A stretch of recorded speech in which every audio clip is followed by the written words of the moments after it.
It is just about to switch over to 9:42, so are you ready to start? I am. Okay. You are welcome to begin. Good morning, Chairman Giberson and committee members.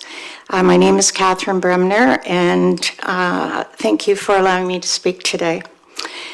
According to Stats Canada, there are roughly 88,000 residents with disabilities in our city. About 9,000 have mobility issues. If you compare Oshawa to other cities, we have one of the highest percentages of residents with disabilities, surpassing other cities like Ottawa, Guelph, Brampton, London, and Kitchener. In other words, this is a significant issue in Oshawa. As Mayor Carter recently said, it is important that accessibility is a priority and that we are an inclusive and welcoming city. And that was a quote taken from the 2023-2027 accessibility plan. Clearly, it is important to back up the statement with action, like creating the opportunity for accessibility in the downtown area. Oshawa is becoming more diverse. It is important to convey that all people are welcomed and included. That can only be achieved through improved accessibility.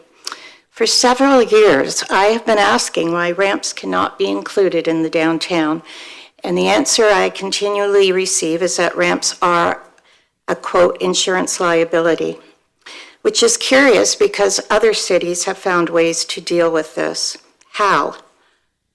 By changing their insurance policy to allow ramps, by allowing the business owner to identify the city by purchasing their own insurance, by local businesses partnering with the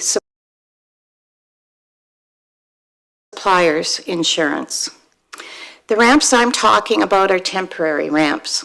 They are put in place when the business owner is notified by the person with a disability, either by the person using their mobile phone or by ringing a doorbell that is put out in front of the business that is easily accessible to the resident. I have seen this in Kingston.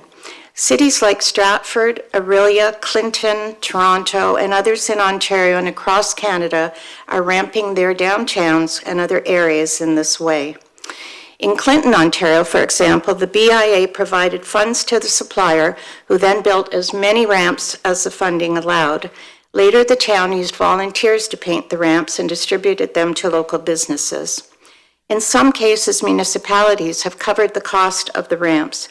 Typically, wooden ramps are $275 to $475, depending on the height of the step. Aluminum ramps are more expensive.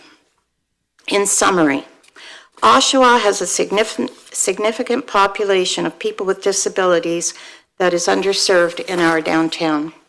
Making ramps possible would send a positive signal that Oshawa is inclusive and welcoming to everyone. There are options to making ramps in the downtown possible. I urge you to direct staff to find a way to make this happen. Thank you.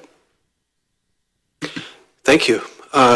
I'm going to turn now to members of the committee. Are there any questions? And it is a delegation, so we have up to 3 questions each. Councillor McConkey, good morning.